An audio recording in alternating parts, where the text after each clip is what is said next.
Who am I? You ask, who am I? The body is insentient and cannot say I. The mind rises in the body and says I. Therefore the mind is not the self, that which knows the body and the mind, cannot itself be the body or the mind. The thought I is the first thought to arise. All other thoughts arise only after this I thought. If the I thought is traced to its source, it disappears. What then remains is not a thought. That alone is the self. The self is not something newly attained. It is always present. When false identification with the body and mind ceases, the self alone shines. You want to know who you are. You know only that you exist. You do not know what you are. Before the body appeared, you were not aware of it. Before the mind appeared, you were not aware of it. Yet you were. The sense I am is the first to appear. Stay with it. Do not add anything to it.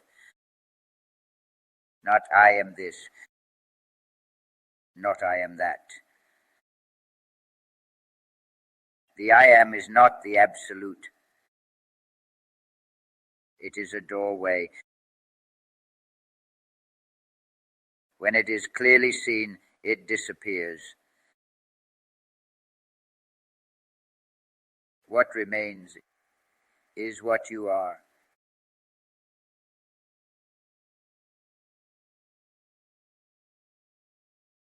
What is the mind? What is called the mind is a bundle of thoughts.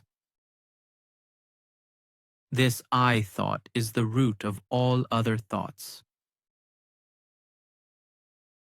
If the I thought is destroyed, all other thoughts are destroyed.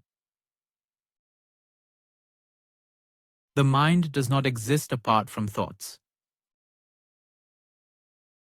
Thoughts arise only after the I thought has arisen. Therefore, inquiry should be directed to the source of the I thought. When the mind seeks its own source, it subsides. What remains when the mind subsides is not the mind.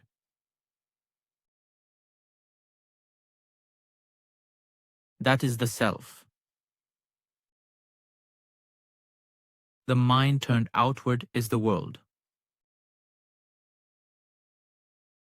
The mind turned inward is the self. The mind is not something substantial. It is a movement in consciousness. It comes into being with the body and goes with the body. You take the mind to be yourself because you are not aware of yourself. The mind is a bundle of memories and habits. It is time-bound. It has no existence independent of consciousness. Consciousness is primary. The mind is secondary. When consciousness is still, the mind is not. When the mind is quiet, consciousness knows itself.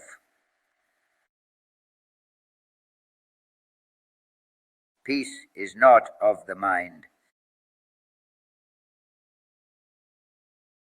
The mind cannot see its own absence.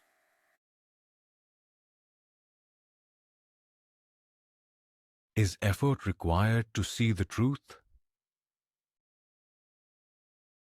Effort is required so long as one takes oneself to be the doer.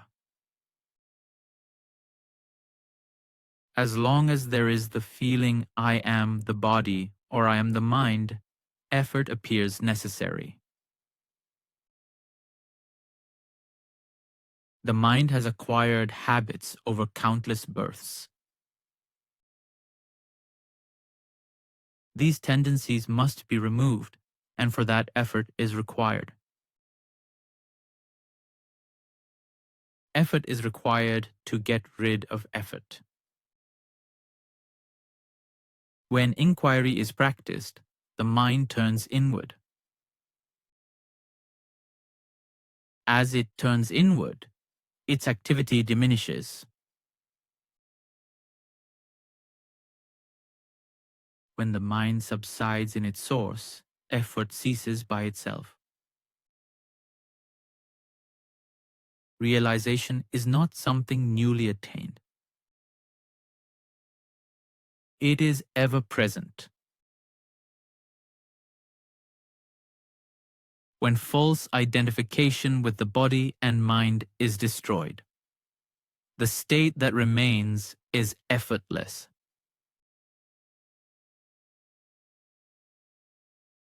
You speak of effort because you believe yourself to be a person. Effort belongs to the mind. The self is effortless. To strive is to reinforce the idea that you are not already what you are. Understanding is enough. The very attempt to reach reality is the obstacle. Do not try to change yourself. See what you are not. When the false is seen as false, it drops away. Effort may prepare the mind, but liberation is not the result of effort.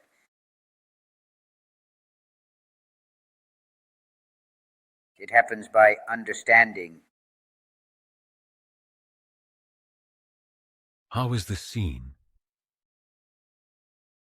It is not by repeating the words, "Who am I?" The inquiry is not mental. It is a turning of attention to the source of the I thought. When thoughts arise, one should not follow them. One should ask, to whom do these thoughts arise?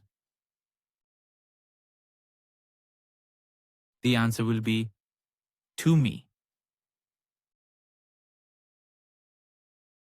Then one should inquire, who am I? By persistently turning attention in this way, the mind is prevented from going outward. When it is not allowed to go outward, it subsides. This subsiding is not brought about by effort. It happens by steadfast inquiry.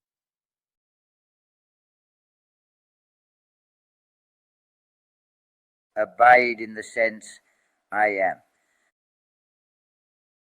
Do not associate it with anything. Do not give it a form or a description. Remain with it quietly. If thoughts arise, do not attend to them. Keep the attention fixed on the feeling of being. This abiding is not an activity. By staying with it, it exhausts itself. Then what remains? When the mind subsides, what remains is the self. The self alone exists. It is always present. It does not come or go. It is not something to be attained. When what is not the self is removed, the self remains.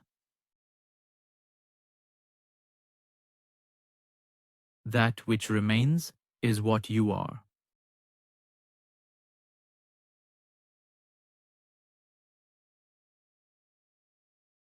When everything that can be taken away is taken away, what remains? You can give up the body. You can give up the mind. You can give up your memories. You can give up your ideas and beliefs. Even the sense I am can be given up. Whatever can be given up is not you.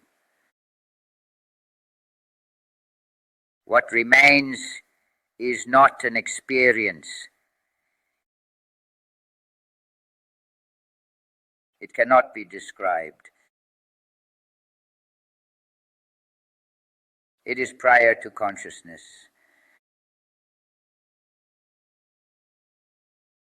It is prior to the I am. It does not come and go. It is not affected by the presence or absence of anything. This alone is what you are.